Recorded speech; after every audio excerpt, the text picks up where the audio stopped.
भारतीय सेना के साथ खिलवाड़ करने के आरोप बॉलीवुड पर कई बार लगे हैं। फिर चाहे बात करण जौहर की फिल्म गुंजन सक्सेना की हो या एकता कपूर के ओटीटी पर आए किसी शो की, लेकिन फिर भी बॉलीवुड इंडस्ट्री किसी भी नेशनल फेस्टिवल के आसपास देशभक्ति से जुड़ी कोई फिल्म रिलीज करने से पीछे नहीं हटती, क्योंकि उनको लगता है एक सही मौका होता है उनके बनाए कंटेंट को मार्केट में लॉन्च करने का। और इस बार भी इंडिपेंडेंस डे से 2 दिन पहले 13 अगस्त के दिन भुज द प्राइड ऑफ इंडिया नाम की फिल्म आ रही है, जिसे प्रोड्यूस किया है अजय देवगन ने। अजय देवगन इसमें लीड रोल में दिखने वाले हैं। असल में ये 1971 के वॉर के टाइम हुई एक सच्ची घटना पर आधारित है, जिसमें एक जो एयरबेस था इंडिया का भुज में, उसके स्क्वाड्रन लीडर विजय कार्णिक की कहानी है, जो बड़ी बहादुरी के साथ लड़ते रहे। इसमें संजय दत्त भी दिखाई देंगे, जो इंडियन एयरफोर्स स्काउट की भूमिका में हैं, जिनकी खासियत यह है कि वो किसी की भी पैरों के निशान देखकर उसके बारे में काफ़ी कुछ बता देते हैं। इस फिल्म पर लागत भी अच्छी खासी आई है।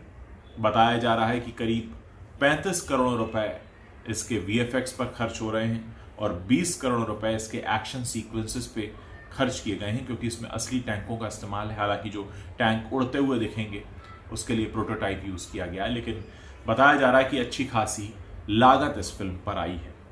इसे डिज्नी हॉटस्टार पर रिलीज किया जा रहा है। बहुत पहले ही अनाउंस कर दिया गया था, जिस दौरान ये लॉकडाउन शुरू हुआ था उसी वक्त 10 बड़ी फिल्में डिज्नी हॉटस्टार ने अनाउंस की थी।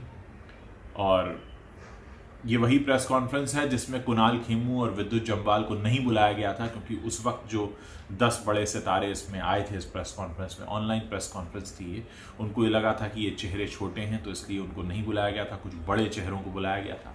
खैर, बॉलीवुड एक बार फिर से तैयार है नेशनल फेस्टिवल के दौरान पैसा कमाने के लिए, अपनी फिल्म रिलीज करने के हिसाब से। लेकिन एक यहाँ बात सोचनी होगी कि अगर हमारे देश की एंटरटेनमेंट इंडस्ट्री गुंजन सक्सेना जैसी फिल्म बनाती है, जिस पर इंडियन एयरफोर्स ने नाराजगी जताई थी कि आपने हमें बिना दिखाई फिल्म कैसे रिलीज कर दी, या फिर एकता कपूर पे भी जो इल्ज़ाम लगते रहे हैं, सो ये वो सारी बातें हैं जिनके बारे में सोचने और गौर करने की ज़रूरत है कि जब मौका आता है किसी भी नेशनल फेस्टिवल के आसपास, जब लोगों के इमोशंस देशभक्ति को लेकर भरे हुए होते हैं, उस वक्त आप ये फिल्म रिलीज करते हैं। अच्छी बात है कि आप ऐसी फिल्में बनाते हैं, लेकिन साल के बाकी दिनों भी इसका ख्याल रखना होता है। और अगर आप ही के फर्टर्निटी के लोग इस तरह की फिल्में बनाते हैं जिससे हमारी देश की सेना आहत होती है, तो ये बहुत ज़रूरी हो जाता है कि आप उनको समझाएं।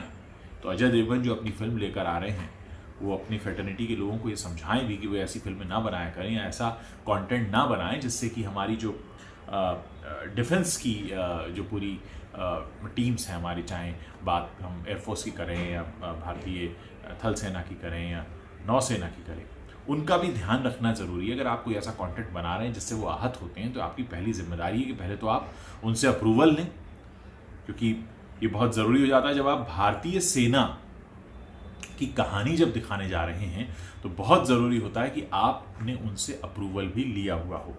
आई एम श्योर कि इस फिल्म के लिए भी जो ज़रूरी अप्रूवल हैं वो लिए गए होंगे, क्योंकि अगर नहीं लिए गए होंगे तो ये गलत है। और आप अगर 15 अगस्त से 2 दिन पहले एक कंटेंट, एक फिल्म ऐसी लेकर आ रहे हैं जो देशभक्ति से परिपूर्ण है, तो ऐसे में जो ज़रूरी नियम है उनको ज़रूर फॉलो किया जाए, ये मेरी तरफ से सलाह है।